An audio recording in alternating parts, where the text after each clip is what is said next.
to our lecture. Today's lecture will be part 2 of the material costing, and we will be discussing inventory valuation. So we're dealing with part 2 of material costing, and we're looking at inventory valuation or material pricing. Remember that we have discussed the different parts and documents used in material costing, and today we want to look at how materials are charged or priced to production. When materials or inventories are received into stores from different suppliers and at different prices, it is important that it is valued in a consistent way so that closing inventory values and issues from stores can be valued accurately.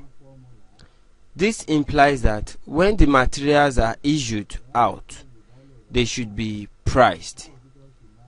The problem usually is the price to use. This is because materials in stock may have been purchased at varying prices from time to time. There are several methods that could be used to price issues. The objectives of inventory valuation. There are two main objectives of material pricing. 1. To charge to production on a consistent and realistic basis on the materials used. That is, to be able to charge from store how much or what the cost of materials used in production is, and to provide a satisfactory basis of valuing closing inventory. However, the problems of inventory valuations will be the rapid changing prices of materials. 2. The stock of inventories is usually made of different items which are bought at different prices. Like when we talk about materials, we have companies that sell, let's say, cement, rice. They can have cap rice, lake rice, this rice, that rice, those rice. So these are the same commodity, but they have different names coming in at different prices. So if a company is using a cap rice and they had to produce the maybe a restaurant would have to use the rice, it's coming in at different price. So it will be a little bit difficult to value the price of the items. Now, another one is the sensitivity of the profit to the pricing method that is adopted, especially in situations where material cost forms a larger part of the total cost of the company.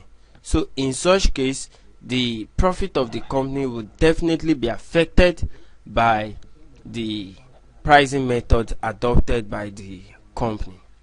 Now, the methods of material valuation or inventory pricing.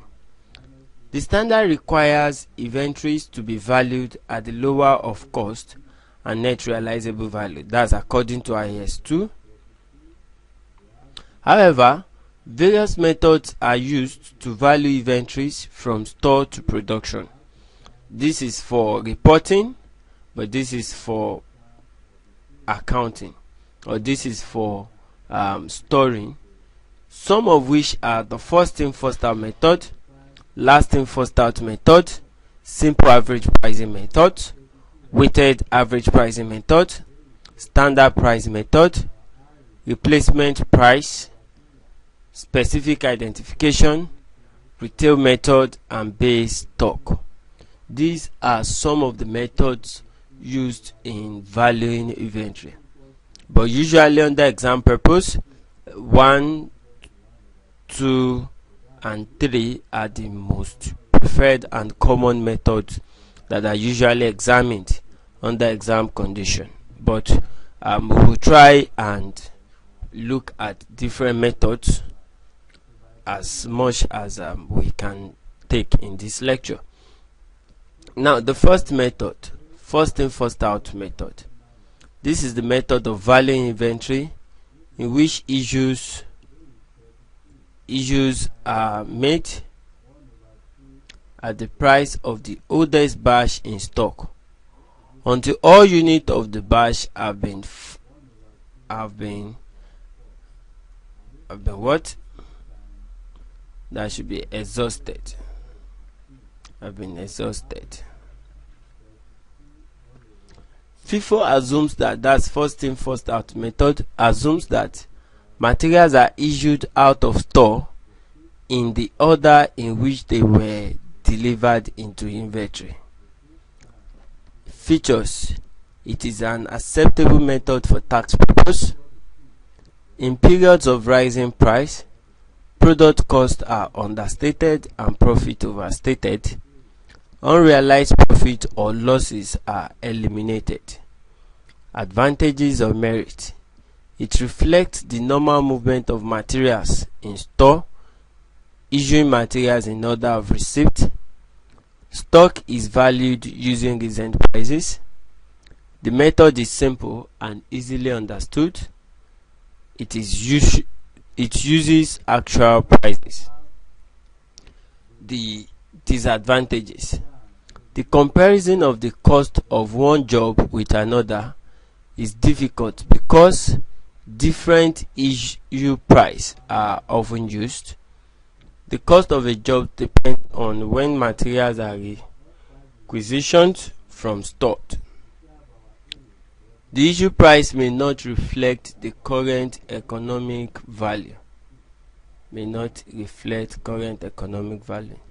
Stocks with low turnover will tend to be priced at hold prices when they are eventually issued, and these prices could well be unrealistic.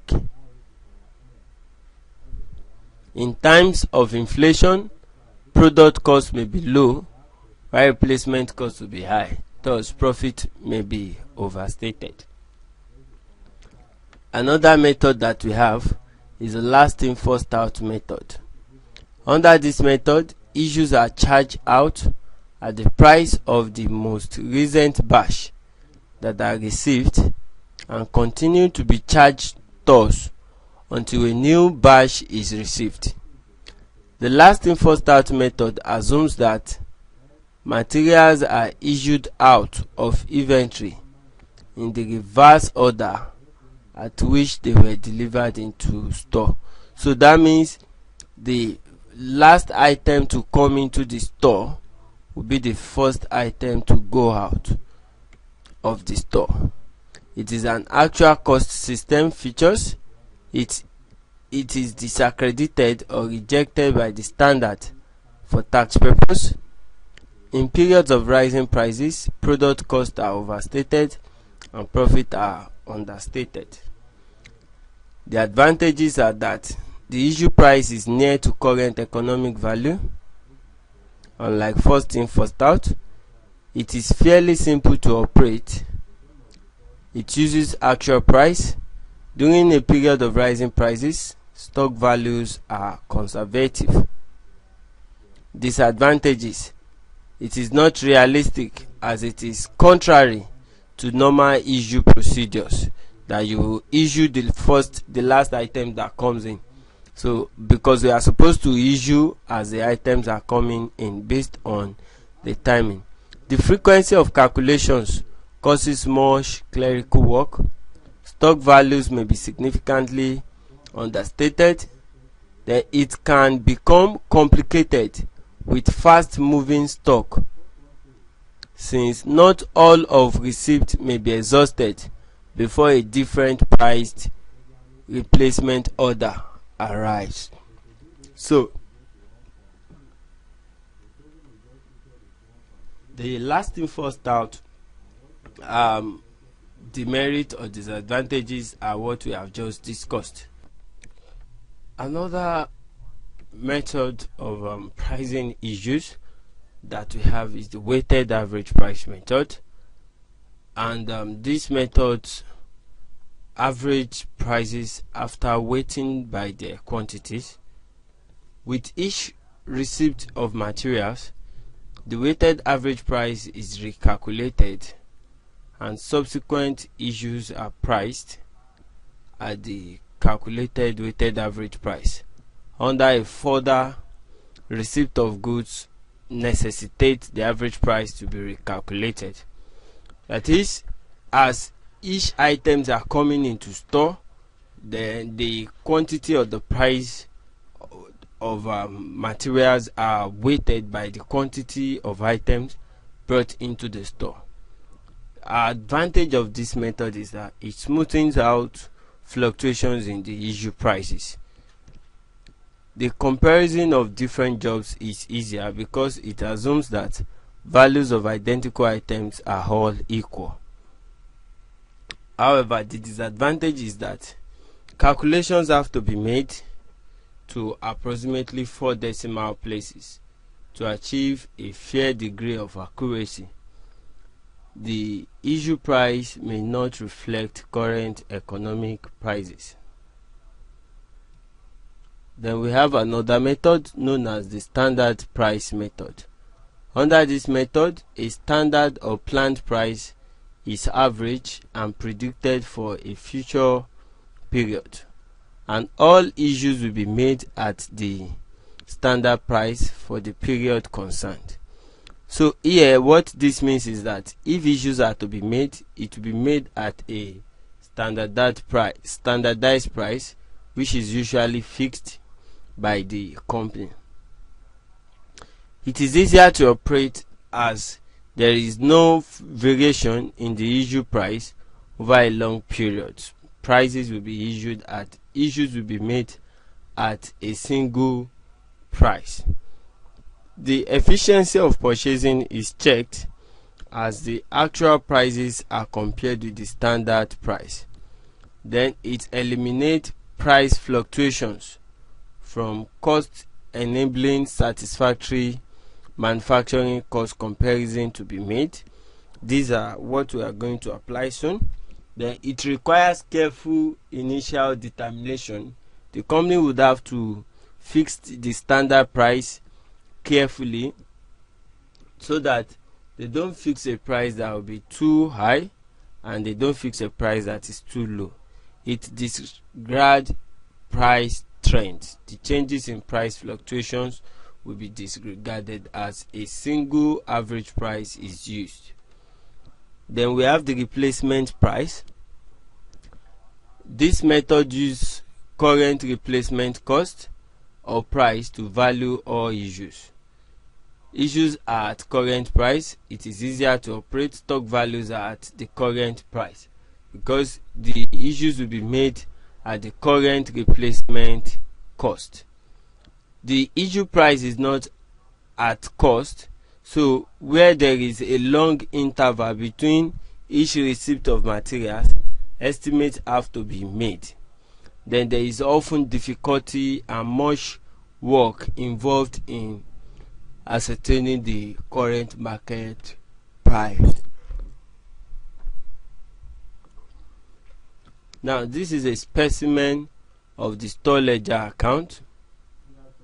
So it shows the materials, the code for the material, maximum quantity, minimum quantity. So we have the date, the receipt, the issue, and the balance. Now we have the following question to determine the value of issues and closing inventory using FIFO, last in first out, weighted average method, and standard cost of 21 naira. So we are using first in first out, last in first out, and the weighted average method.